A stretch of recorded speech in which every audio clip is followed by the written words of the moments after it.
What is going on, golf fans? It's your boy Gsluke here with our early morning live stream for round 4 of the Cognizant Classic. We've got our coffee over here, sipping on maybe some coffee, tea, wherever you guys are at, getting ready for all of our exposure for today. Play's already started, so we're going to have some live stats to go out there and track. We'll talk about some pin locations, underdog and prize picks props, any bets down in the live chat that you want me to deep dive. Just go ahead, let me know. Hopefully you're having a fantastic Sunday morning and are excited as I am out here for this tournament. We've got some live outrights out there in contentions of DFS lineups that are also in a really good spot. So on top of just having a Sunday tournament to go out there and watch, gonna have a little bit of personal investment going as well. So that'll be a fun one. Last night, if you guys didn't hear, I apologize for not having the stream out then, but your boy was not feeling good whatsoever. So it was better to get some rest, recuperation overnight and get back after it for today. So we have Odell, Ernie that were here well overnight with some comments. If you guys are here in the live chat, feel free to go ahead and let me know. We got Barry, the first live member down there in the chat.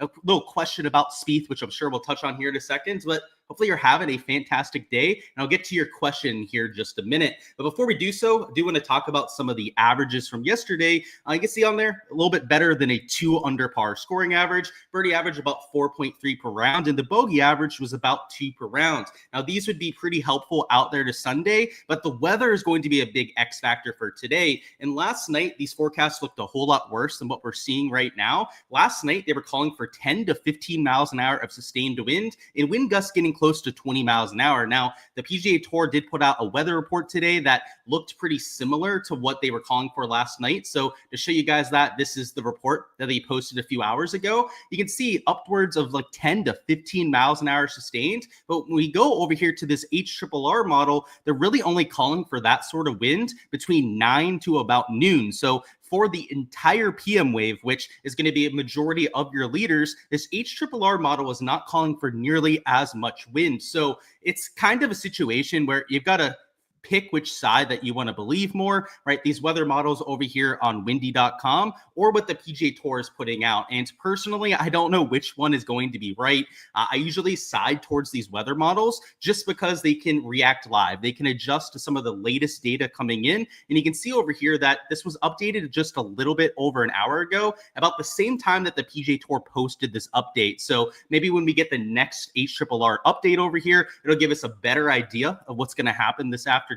But conditions wise, I think it's going to play awfully similar to what we had for round number 3. I think that there's going to be times today where the wind kicks up. There's going to be times where it's a little bit cooler, a little bit calmer as well. And that's exactly what you had for round 3. Early in the day, it was windy, then it calmed down for a little bit, and then it picked back up. And then the last about hour and a half yesterday, it was completely calm out there. So if it's that same sort of thing today, I think your field averages are going to look awfully similar as what you had for yesterday. So we'll circle back on these in a little bit when we go through the boards. I do want to go through some of these pin locations now, and we're not going to do a full deep dive as, plays already going on. We kind of know what to expect here. The hole 1, this is one of the easier pins that you have at hole number 1. That front left does make it a wedge shot in. It's already short. It was like 130, 140 out there to that back left pin. That's where it was out there for round 3. Now you're going to see a lot more birdies out there at hole number 1 because you can be more aggressive and you have a scoring club in. Hole number 2, let's actually go through these so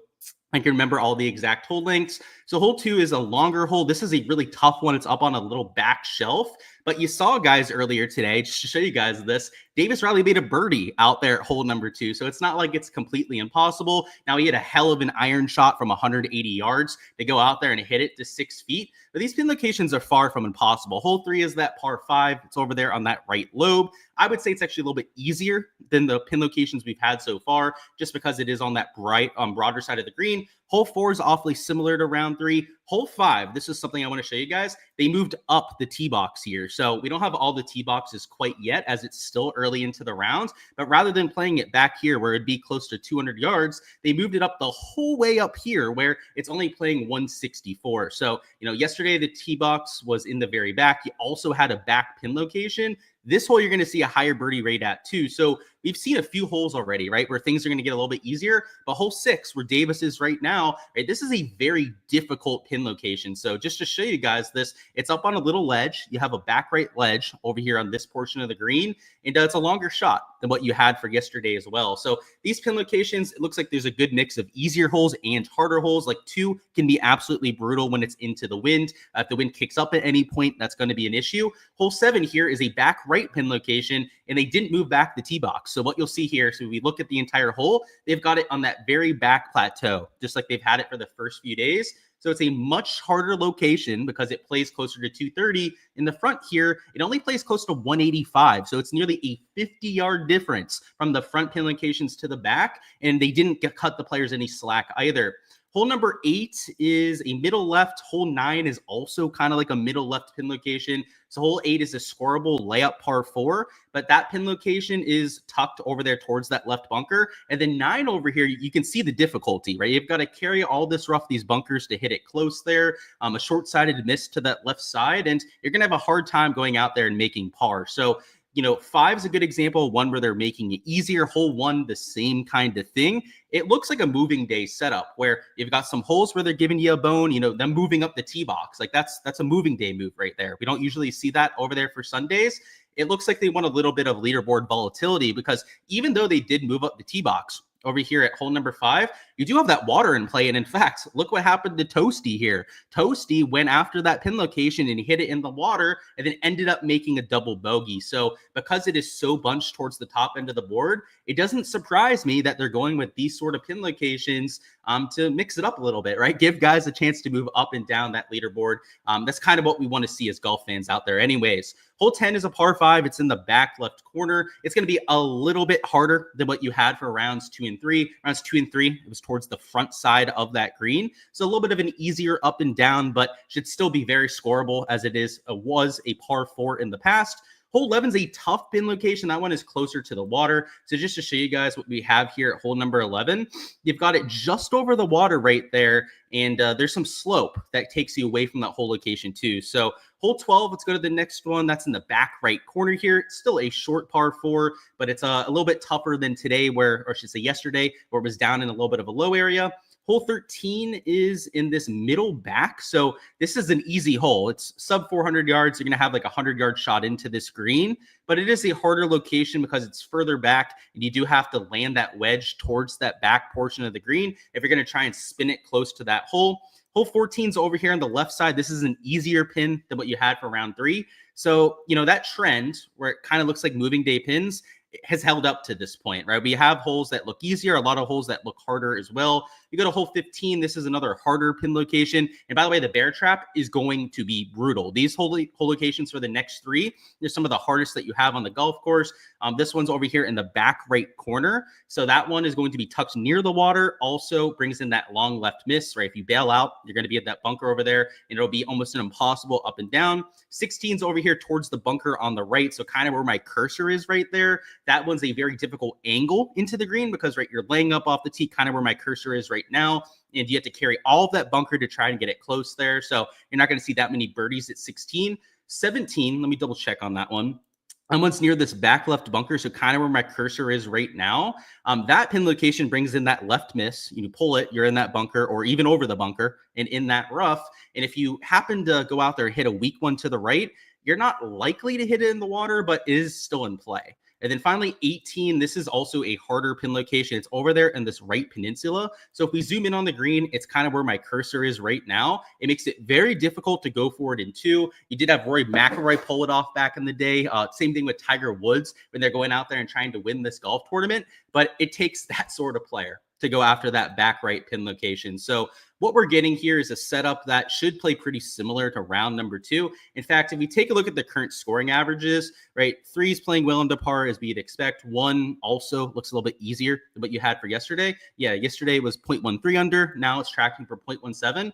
But 4 and 5, so to go back to those pin locations, 5, it's because of that water ball from Toasty, but 4, also maybe a little bit trickier than what we gave it credit for. So, there are going to be some of those Sunday pins that trick up these players, but you have enough of them. And especially, I know we didn't talk about 15 or 17. If they move up the tee box at either one of those, I think that's a long shot because they are a part of that bear trap. If they do that, then maybe it even plays easier than what you had for today.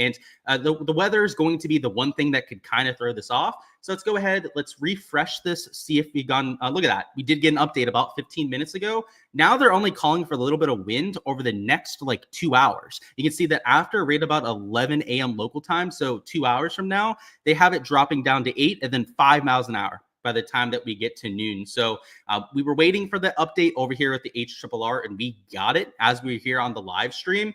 And based on what we're seeing right here, I thought last night things might play a little bit harder. I'm really glad that I held off on my exposure. Maybe that headache was a blessing in disguise, right? Making sure that I wanted to wait until today, because these conditions are 9-day different than last night. I mean, they had 25-mile-an-hour wind gusts out there in some of those models, and now it looks a whole lot calmer. So you did see some of these sites start to change their projections a little bit. They started to kind of juice towards the under. So for example, like Ben Griffin last night was even money at 70.5. And look at that. Now he's minus 155 for the under. So obviously they're paying attention to some of these forecasts out there. They're looking at some of the early scoring and adjusting for it. But so are sites like Prize Picks. So let me see what they have over here on Underdog for Ben Griffin. He's probably down 0.5. In fact, actually went down an entire stroke, but still a few props that I like myself. So let's talk through two of those over here on the Underdog side. You can already see them in the shopping cart here, but it's a Jordan Spieth over on birdies, which kind of leans into some of the easier pin locations.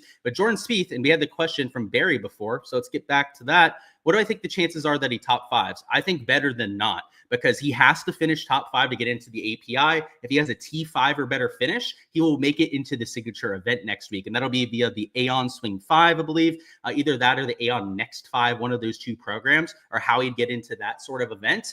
And he's starting 5 shots off the lead. So if he's going to go out there trying to get into contention, he has to be extremely aggressive.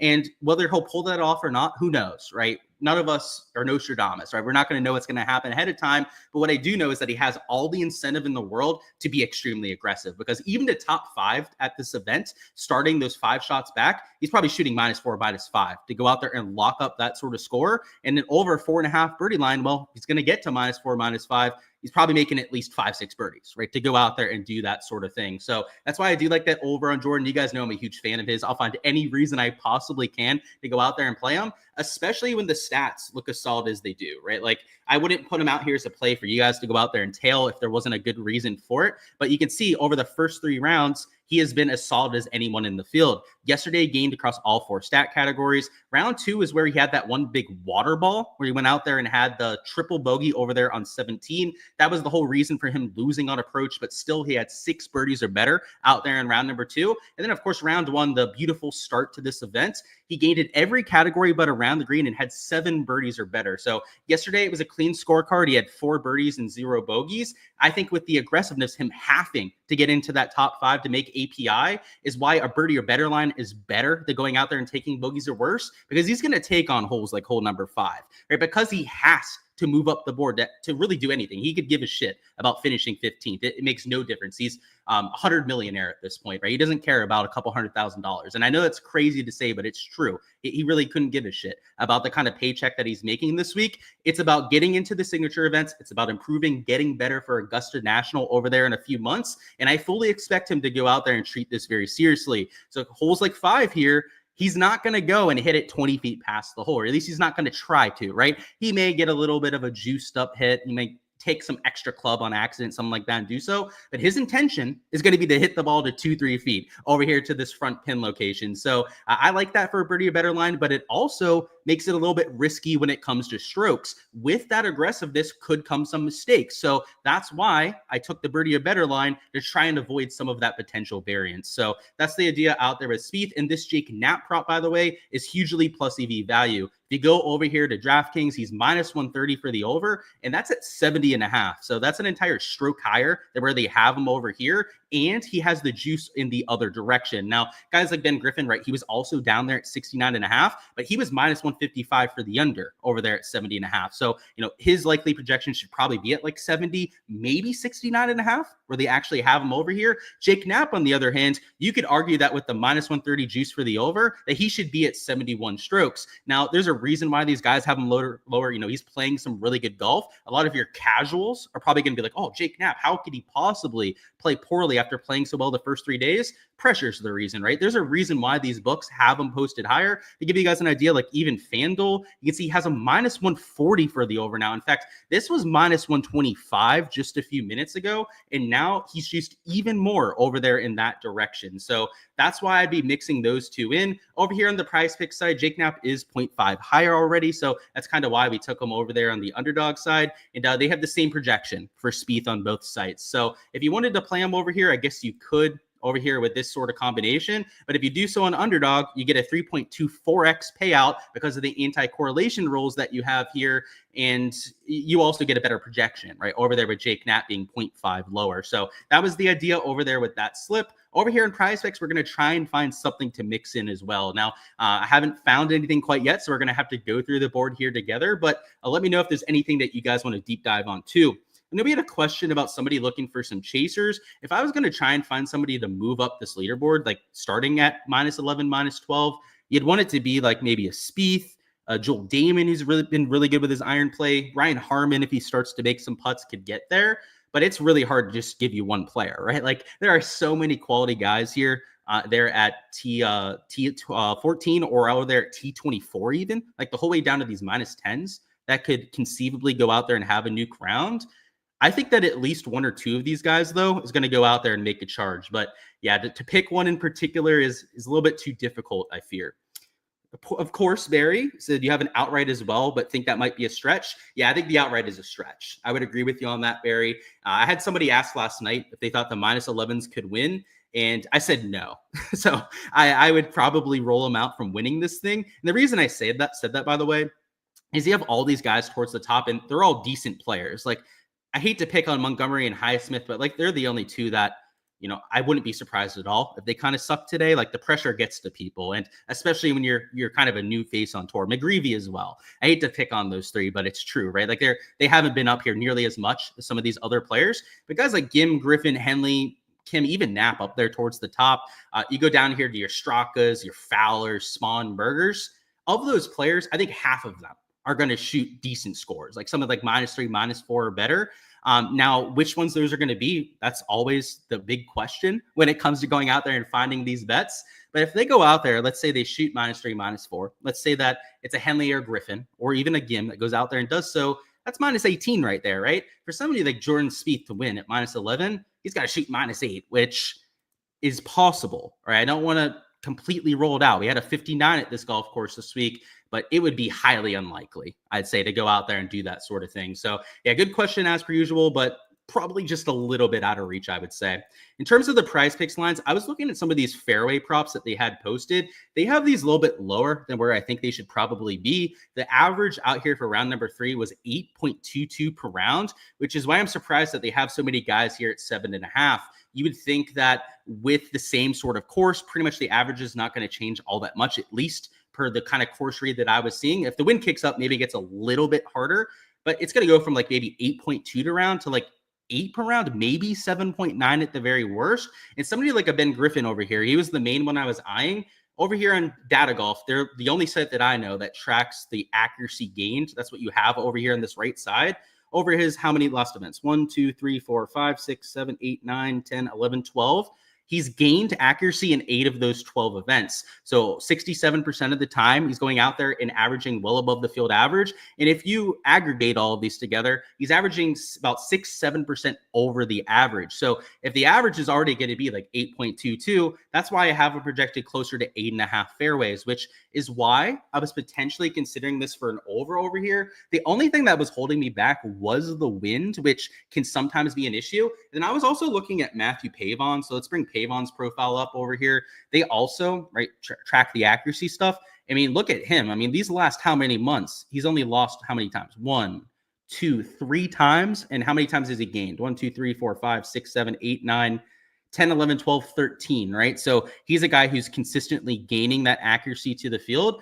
if the average is going to be about what it was for the last few days, again, the wind is really the only thing that could kind of throw this off. Both have to be obvious values. Now, if the average went down to like 7.5 per round, I think they would just be leans over there for the over. But if the average stays at about 8 per round, which is honestly what I'm projecting for, these two are really solid values at that sort of number. So this might be the slip that we take. And fairway lines are really annoying sometimes. I guess I'll put the disclaimer out there right now that the PGA Tour does a really bad job at actually tracking fairways. There's been numerous cases in my career where I've had guys hit fairways and then they mark it down as a miss for whatever reason. But there's value there at the very least. Every time I go to enter it, I just have this what is it? It's like scar tissue from having some of that stuff happen in the past. If you were here about 3 years ago and you had the Munoz green regulation disaster happen, you know what I'm talking about. Adam Scott at the Open Championship a few years ago, he was hitting fairways at St. Andrews that were for the other hole. So if you don't know how St. Andrews works, they have like shared fairways where like this two holes use the same fairway essentially over there at St. Andrews, but there's like two sides to it, right? He was hitting the wrong fairway every single time and they were counting them as fairways. That's what I mean by like stuff can happen with these fairway lines. Like sometimes the stat keeping isn't 100% correct, but based on their averages and the average for the field, those two would be obvious values for the over. So I'm just kind of doing a last second check through some of these strokes lines. A lot of them, they haven't moved from where they were this morning. So I am just kind of trying to see if there's any last second movement. Max McGreevy, he was one of those guys I was kind of picking on, right? That I said probably shouldn't be towards the top end of the board. That probably isn't one of the guys that's going to go out there and score real well. Same thing with Taylor Montgomery here. Like he's down there at 70.5 now. Hey, if they want to keep bumping down these slapdick players and give us a chance to go out there and fade them, then I'm probably going to oblige. In fact, let's see where they have some of these guys. So yeah, Montgomery's at 71.5. He is juiced a little bit under, but now he's at 70.5. Let's see where they have McGreevy. So McGreevy is 70.5 and about even money. So that is 0.5 higher. Oh boy. You know what? We might be able to make this. I don't want to do a 4-man slip because that's usually a little bit extra, right? We can maybe take out one, maybe take out two plays out of here, but those fades and some of these slappies, now that they're starting to bump down the board, could 100% be in play because these conditions, you know, they're going to be just like yesterday. And these guys there at like 70.5 to shoot -2, that means they're going to have an average day, but they're dealing with all that pressure of being towards the lead. So, and hey, if that wind kicks up, right, that's not necessarily supposed to happen after we've gone through these updates on here. But if it does, then they're even more screwed. Then that would be even more in our favor. All right, let's find what we're going to enter here, then get out of here. I got to get out the golf course, right? I got to head up there to Palm Beach Gardens here in a second. So what we're going to do is we're going to take these top two fairway lines, and Montgomery's probably the better value out of these two. You know what we're going to do? We're going to have some fun with it.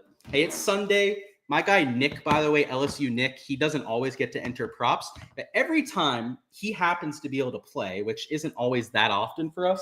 He's from Louisiana, which is one of the few states where you can't play on sites like Prize Picks or Underdog. We always have a smash day, and you know what? Maybe there's good vibes. You can hit a little 4-man over here for our stream slip. So let's do that. We already have the other one over there in Underdog, right? So if you're looking for more of like a smaller slip, more conservative exposure, you can always just go with that. And heck, even if you want to split this up and do a couple 2-mans, right? Take one of the fairway props and then mix it in with one of the strokes fades. You could do that as well. But for my exposure out here in these 4 props, I'm going to enter them out there as a 4-man, and I'm going to go with the normal unit size. It's Sunday.